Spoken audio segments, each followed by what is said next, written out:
Welcome back to Cap Review. I'm Tasmeen Mahfouz, and we heard from members of the GOP on the battle for the gavel. Now let's get the Democratic perspective. We want to bring in Maryland Congressman Glenn Ivey to talk about the historic removal of now Congressman Kevin McCarthy as Speaker. Congressman Ivey, thank you so much for joining us again. Really appreciate it. Thanks for having me. So this week you called McCarthy disingenuous. Talk about that. Why did Democrats choose to vote against McCarthy staying in power? Well, part of it was, sort of the last straw was when he went on television. So let me back up. The day of the vote to keep to avert the government shutdown, we were given a draft of the bill a few minutes, frankly, before he wanted us to vote on it. We asked for time to take a look at the bill so we could review it. 90 minutes, I think, was the ask. They declined to provide us with that amount of time. So at that point, we went into, the Hakeem Jeffries gave a speech for an hour, basically, which gave us enough time to review the bill and to go forward from there. But basically, we then came out, every Democrat voted in favor of the bill, which kept the government open.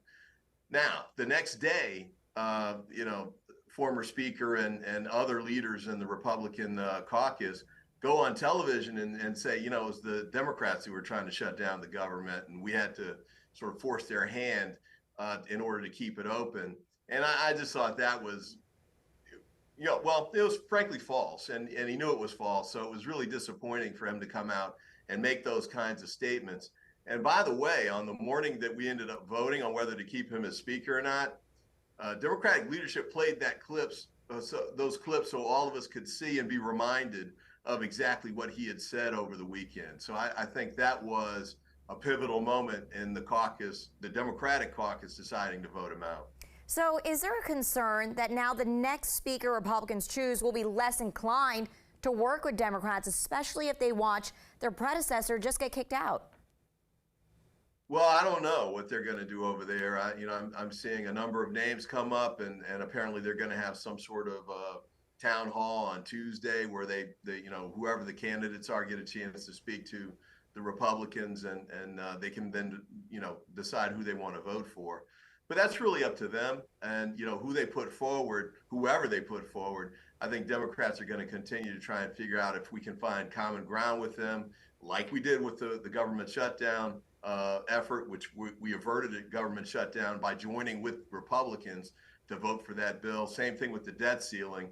Democrats provided the vast majority of votes in both of those critical scenarios to get the Republicans out of crises that they had created for political purposes. So we're willing to work. Hopefully we can do it in better ways than that, but we can find common ground. On the other hand, we're not just going to roll over and throw our principles under the bus and forget about the people we came here to serve.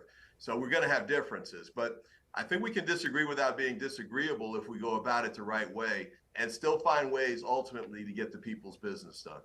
And it seems like securing a speaker is going to take some time. But at the same time, there are stalled bills, months of negotiations that seem like they're useless now. How could this affect your constituents in Prince George's County if it then leads to a government shutdown?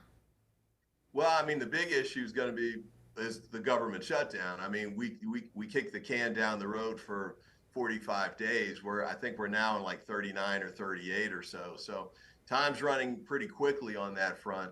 We need them to pick a speaker so we can get back to moving forward and resolve the differences that may be outstanding on that, and make sure we can have a bill that passes that extends the government funding for foreseeable future, I'd say. Same with the debt ceiling. We're good on that front for, I think, into next year. But I'd like to see us get away from, especially the Republicans pushing us towards crisis every time a vote on the debt ceiling or government shutdown comes on. Let's stop using those as leverage because ultimately it's damaging to the American people, it's damaging to our economy, and I think you end up actually not getting anything done. In fact, government shutdowns have been shown to cost taxpayers more than they save by far. The other bill I would say that we need to do something with quickly is Ukraine. I know there are sort of rumblings out of the House Republicans that they don't want to move forward with that. But I think there's strong support for it among Senate Democrats and Republicans, certainly in the White House, House Democrats, and in the House last 2 weeks ago, we had a vote where I think over 300 members, so a strong component of House Republicans, voted against cutting off funding to Ukraine. So I think the voting margins are there. The need is indisputable, and I think we need to move forward with it relatively quickly. All right, Congressman Ivey, thank you so much for joining us, for your time and your insight. Thanks for having me.